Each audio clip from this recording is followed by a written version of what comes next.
Okay, so I wanted to tell you about a date that I went on.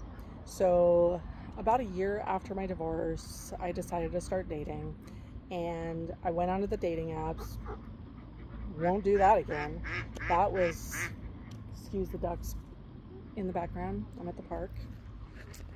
Uh, so, I went on this date, and thank God I decided, you know what, before I actually meet this person in person, let's do a video chat, right? Because I don't think I could have handled an entire date with this person.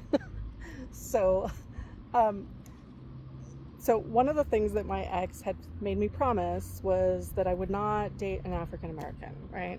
And at the time, I was trying to um, appease him and not make him mad, so I said yes. And so then once I started dating, I'm like, well, I'm not keeping that promise because I'm not racist like he is. So I start talking to this African American guy. He seems really nice. We get on a video chat, and oh my gosh, I always thought that I was worried about dating and that seeing the red flags once you're in the relationship for a little bit. I didn't realize you would see them so quickly and so many. So, right off the bat, the guy says he has a 13-year-old son who's a dick. I don't know if I'm allowed to say that on here. Sorry, TikTok. I'm like, oh, okay. He's like, I just got into it with him this morning, and I don't mind beating the crap out of him, and I don't mind going back to jail. And I'm like, oh, okay. And I'm thinking this guy is probably a no. But I'm polite and I'm nice, so I'm like, okay, I'm gonna keep this going. So then he starts talking about how he sees one of my dogs go behind me, and I have two huge German Shepherd dogs, if you've seen me post anything about them. And he says, oh, you've got big dogs. Oh, big dogs are racist. I'm like, and I'm totally taken aback. I'm like, what? No, they're not racist. And I swear, my daughter-in-law's black, my son's grandson is black. Like, no, they are not. They love them. They're not. So I'm like, I can't believe I'm having this conversation trying to defend whether or not my dogs are racist. So if you have big dogs, apparently they're racist. Um, so I'm just like thinking, you're probably never gonna see my dogs because you are a freak.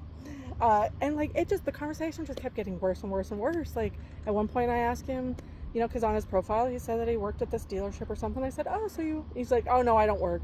And I go, oh, our age, like it's possible you could possibly be retired at this age. So I say, are you retired? And he says, no, I'm not. I don't believe that. I think that the government should be the one that supports us. And I'm thinking to myself, I just supported my ex when he barely refused to work, would barely work at all and bring income into the house. I'm like, I ain't doing that again. No, that's not happening. And the whole time he's cleaning these fish tanks that are just absolutely filthy and disgusting. The whole time he's talking to me. And then so out of morbid curiosity, when he had made the comment about prison, I was like, so what'd you go to prison for? He's like, oh, dealing drugs. And I'm thinking, nope, not me. Nope. This might be the perfect guy for somebody else out there.